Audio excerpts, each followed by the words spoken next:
Bonjour et bienvenue sur cette troisième vidéo d'une série de 4 concernant les nuits noires de l'âme que nous traversons et qui, dans la tradition amérindienne, sont là pour nous éveiller et pour aider notre âme à grandir, à traverser, à s'élever sur notre chemin de conscience et de lumière. Je suis Céline, femme calme guérison. J'ai eu la chance de recevoir ces enseignements sacrés amérindiens pendant plusieurs années, pendant 5 ans, j'en ai suivi. Et ces enseignements ont littéralement bouleversé ma vie. Je me suis rendu compte que dans notre société, en fait, nous étions complètement vrillés, câblés à l'envers. Tout ce qui nous est dit et partagé euh, l'est fait à mauvais escient. Ça m'a permis de me rendre compte que dans cette vie sur Terre, notre âme vient expérimenter la dualité. Et en fait, nous avons toujours le choix. Toute chose est neutre en elle-même. Nous avons le choix de le vivre comme une difficulté, comme une ombre, ou au contraire de le voir comme une lumière et un potentiel d'évolution. Je vais vous prendre un exemple. Le mot pouvoir. J'ai très longtemps subi le pouvoir. En subissant le pouvoir, je me suis rendu compte que moi-même j'étais dans le pouvoir. Mais le pouvoir, sous son aspect négatif, le subir ou le faire subir aux autres, peut être aussi vu sous son aspect positif, qui est reprendre son pouvoir intérieur. Et dans notre société, dans notre conditionnement, nous sommes conditionnés à voir tout à l'envers. Et ces traversées de nuit noire, en fait, nous permettent d'aller chercher notre potentiel d'évolution et de guérison. Je fais une petite aparté pour vous dire que je laisse le lien vers mon site internet où vous aurez un petit peu plus en détail qui je suis. Et si vous ressentez le besoin d'être suivi, accompagné et justement d'aller faire cette transformation en vous, vous pouvez me contacter via le formulaire de contact. Je vous répondrai, nous pourrons prendre rendez-vous. Donc nous avons déjà vu dans la première vidéo la nuit noire psychologique. Dans la seconde vidéo, la nuit noire émotionnelle, c'est ce que cela nous fait voir en nous. La nuit noire émotionnelle, nous sommes en plein dedans, puisque les gouvernements jouent énormément avec les médias sur toute la peur collective. Et donc, qu'est-ce que ça vient travailler en nous? Aujourd'hui, à la suite de la déclaration d'Emmanuel Macron, qui était prévisible de reconfiner, puisque c'est pas très... je veux dire, on voit maintenant où ils vont, donc c'est à peu près clair.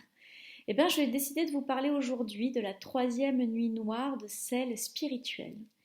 La nuit noire spirituelle, c'est lorsque l'on remet son pouvoir dans les mains d'une seule personne, d'un être humain ou d'un groupe de personnes, en pensant qu'ils sont des messies, des messagers, des bergers, des parents, des papas, en leur confiant notre pouvoir personnel parce qu'on pense que ce sont les personnes les mieux à même de nous guider. Que ce soit d'un point de vue religieux, d'un point de vue politique, d'un point de vue de vie, d'un point de vue de santé, à partir du moment où vous remettez votre pouvoir personnel dans les mains de quelqu'un d'autre, eh bien, vous êtes en train de vivre une des nuits noires de l'âme. Tant que cette personne a un aspect positif sur votre vie, c'est très bien. Mais il se peut que cette personne, ce groupe de gens, décide de vous utiliser. Et là, eh bien, vous êtes en train d'expérimenter le côté sombre du fait de remettre son pouvoir personnel dans les mains de quelqu'un d'autre. C'est exactement ce que nous vivons dans notre société occidentale au sens large du terme. On nous éduque dès la plus jeune enfance à confier notre pouvoir personnel dans les mains de quelqu'un d'autre. On nous apprend très très tôt à obéir à des règles, à obéir à des lois, à se lever tôt, à suivre des enseignements, à obéir à la force, à la loi.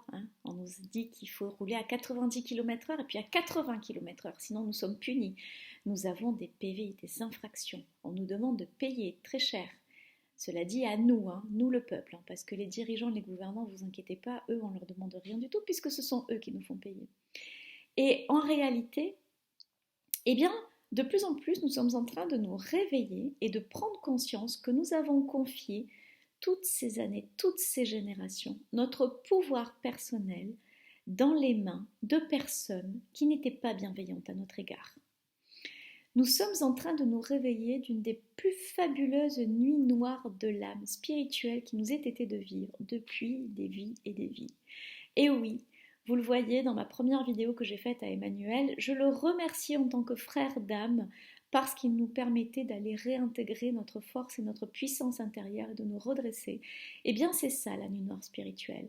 C'est réaliser qu'en réalité, nous avons donné notre confiance dans les mains de personnes ou de groupes mal intentionnés à notre égard. La nuit noire spirituelle, elle peut être religieuse, mais pas que. On le voit très bien au niveau des hommes et des femmes politiques. Elle est, on leur confie notre vie, on leur confie la gestion de notre quotidien, les décisions qu'ils prennent par rapport à la téléphonie, à l'implantation, à la nature, au choix de l'énergie que nous vivons. Et traverser la nuit noire de l'âme spirituelle, c'est reprendre notre propre pouvoir créateur. C'est revenir aux fondamentaux, à la terre-mère. De quoi avons-nous besoin en tant qu'être humain? Nous avons besoin de nourriture, nous avons besoin d'eau, nous avons besoin d'air. C'est prendre conscience de ça, c'est recommencer à honorer la terre-mère et à tout ce qu'elle nous apporte. C'est refaire son potager, c'est recommencer à se nourrir soi, c'est remercier pour toutes les formes de gratitude que nous avons au quotidien, pour le soleil qui nous illumine, pour la pluie qui nourrit la terre et pour tout ce que nous vivons. C'est revenir à des choses simples, c'est honorer la vie dans ses plus purs aspects, parce que la vie nous donne tout ce dont nous avons besoin. Nous n'avons pas besoin de croire en quelqu'un, de croire en un groupe, de croire dans le fait que nous allons être sauvés, de croire dans un vaccin ou dans toute autre chose. Nous avons notre propre libre arbitre. Et nous avons la capacité de croire en notre humanité et pour cela de nous reconnecter à notre cœur, à notre vibration d'amour, à ce qui est juste pour nous.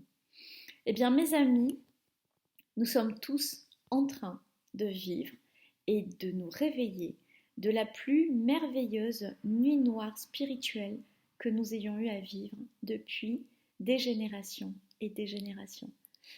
Voilà, je voulais vous partager ça avec vous aujourd'hui parce que c'est particulièrement important suite à cette information de nouveau confinement, parce que bien évidemment, bientôt ils nous diront qu'il n'y a que le vaccin qui peut nous sauver, et que pour cela, eh bien, ils nous imposent des lois liberticides.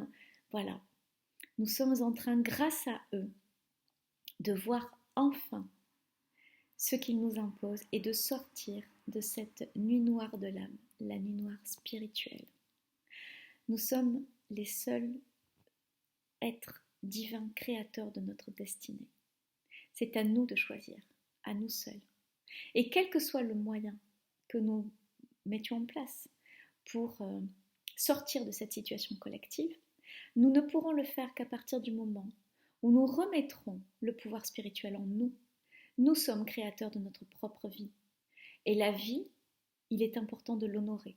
D'honorer la vie, d'honorer les potagers, d'honorer les fleurs, les fruits, les légumes que nous recevons et qui nous nourrissent. C'est important pour moi de vous partager ça, une des plus grandes nuits noires. Je vous souhaite de vous réveiller et de la transformer pour vous reconnecter à votre pleine puissance d'humanité et de vie, à votre puissance de cœur, d'amour et de créativité, dans le respect et le lien de tout ce qui nous entoure. Les Amérindiens disent « Mitakuye Yasin », nous sommes tous reliés. Aho. À la prochaine.